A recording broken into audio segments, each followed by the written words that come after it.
একটা অদৃশ্য দেওয়াল যুগ যুগ ধরে পিঠ ঠেকে আছে এই নৃশংস দেওয়ালের গায়ে। এসব কাজ আবার মেয়ে মানুষে করে নাকি? মেয়েদের অতবার ভালো না। বিদ্রুপের এই প্রতিটি চাবুক রক্ত ঝরিয়েছে, কিন্তু কে বানালো এই অলঙ্ঘনীয় সীমারেখা? তারা, যারা নিজেদের পুরুষত্বের অহংকারে গোটা জীবনটাকে দুভাগে ভাগ করে দিল। রোজগার পুরুষের, এবং সেই রোজগার দিয়ে ঘর সামলানোর গুরুদায়িত্ব নারীর। আমরা অধিকার চেয়েছি, লড়াই করে তা ছিনিয়ে এনেছি, কিন্তু সাম্য সে তো আজও অলিক মরীচিকা। কেন এই নৃশংসতা?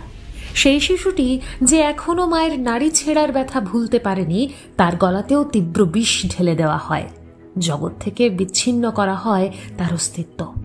অথচ এই সমাজেই আবার নারীর হাতে কাঠের ব্যাটে তাক লাগানো ছক্কা দেখে উল্লাসে মাতে। তিলোত্তমা সাক্ষী থাকে অভয়ার মুখে কাপড়ে ঢাকা সেই তীব্র আর্তনাদের। আবার সেই দশভুজাই ভারত মাতার ললাটে আঁকেন সিঁদুরের জয়টিকা। হাঁটতে চলতে আশেপাশে চোখ মেলুন, দেখবেন হাজারো দশভুজা নীরবে লড়ে চলেছেন। তারা কোনো তকমা চান না, শুধু পরিবার আর নিজেদের অস্তিত্বের জন্য লড়ে যান। অরণ্য শহরও সাক্ষী থাকে তেমন হাজারো যুদ্ধের। সেখানে লিঙ্গ ভেদাভেদকে তুড়ি মেরে উড়িয়ে দিতেই হয়। স্বামীর আকস্মিক মৃত্যু তাই বাস্তবতার কঠিন মুখটাকে সামনে আনে। তথাকথিত মেয়েদের করতে নেই বলে ছোট থেকে শিখিয়ে দেওয়া কাজটাই হয়ে ওঠে বেঁচে থাকার একমাত্র অবলম্বন। আর সেই কাজ দক্ষতার সঙ্গে করতে করতেই সন্তান এগিয়ে যায় উচ্চশিক্ষার পথে। অর্থনৈতিক স্বাবলম্বন হয়তো কিছুটা এসেছে, কিন্তু আত্মনির্ভর হওয়ার সেই জৈবিক তাগিদটা, মানুষ হিসেবে নিজেকে প্রমাণ করার তীব্র ইচ্ছেটা আজও মেটেনি। তাই লড়াই চলছে।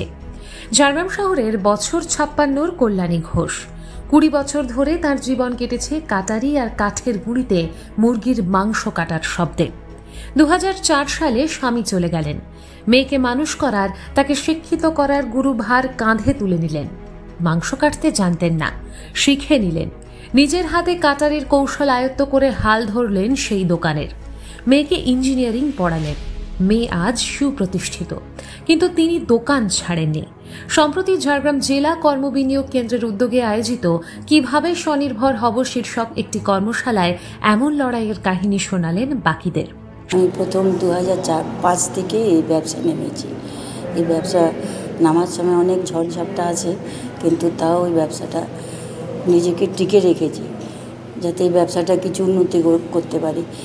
প্রথম উন্নতি হয়েছে ভালো, কিন্তু এখন এই নানা রকম দোকান হয়ে গেছে, তো এখন সেলটা একটু কমে গেছে। আর এই ব্যবসা করতে গেলে তো প্রথম ঝড়ঝাপটা আছেই। একটা ছেলেকে নিয়ে দোকানটাকে চালাচ্ছি, কিন্তু যখন সে না আসে পুরো ঝড়টাই আমার প্রতিই যায়।